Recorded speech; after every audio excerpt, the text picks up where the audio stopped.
Here, these ones.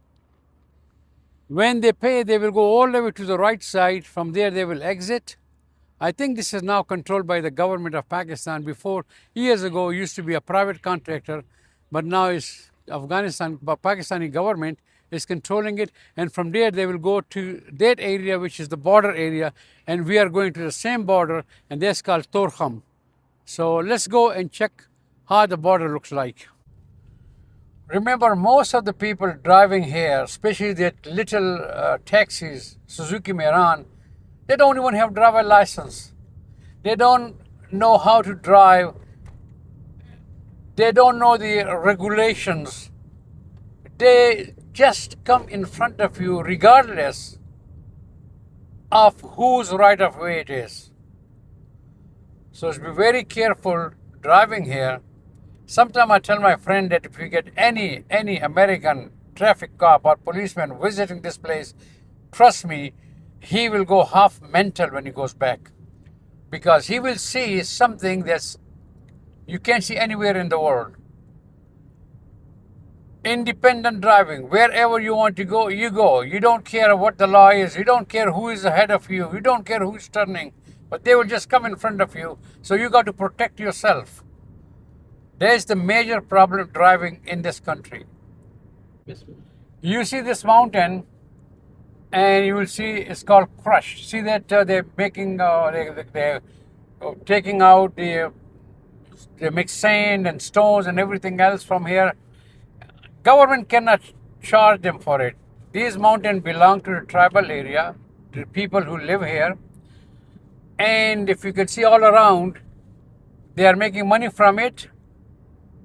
And it's their own money. Of course, it's not the money of one person. That money belongs to the whole village. And all of the collection of that money, sometimes in 6 months, sometimes in a year, that money is brought in front of the elderly people, and then it's divided among every home. In fact, there's one place that I'll take you one day. They take out coal from there. And in the village, every single person gets 7,000 rupees. If you have 10 people in the family, that makes 70,000 rupees, because they're selling coal, and the coal belongs to the whole tribe. It's quite justified system. That's why everyone is happy. If we make an accident here, we are on our own. There's no police that will come in and get involved. We are very careful, because even if we don't hit someone, someone will hit us.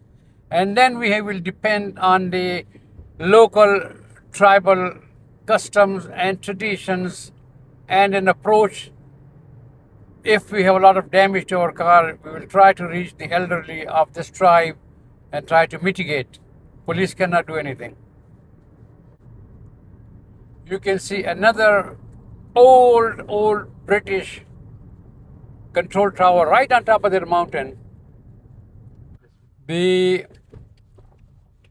British people, they built the roads here, they built bridges here, and if you can see, there's a train. They built a train, and because there was a rivalry between British and Russia, and British thought that Russia may control this area, so they tried to control it with a railroad. This was one of the most famous railroad in the world, because it was controlled by the air traffic controllers. Because in Peshawar, this railroad crosses straight in the middle of the Peshawar airport and cross the runway right in the center.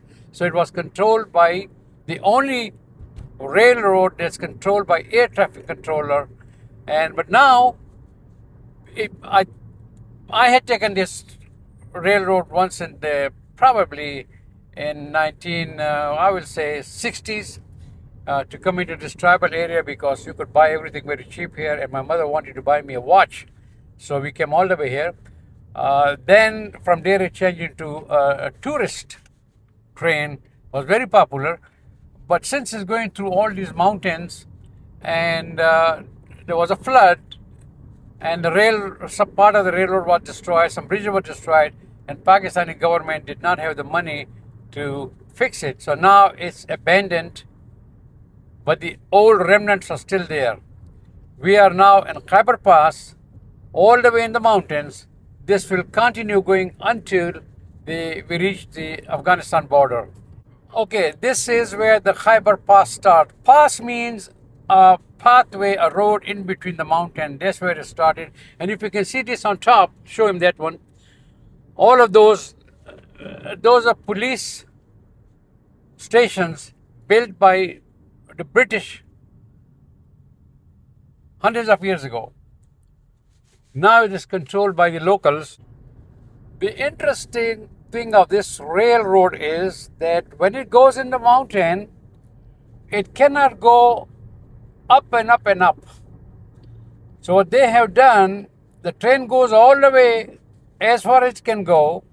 It stops there, and there is another railroad track, and it starts coming reverse on the other side.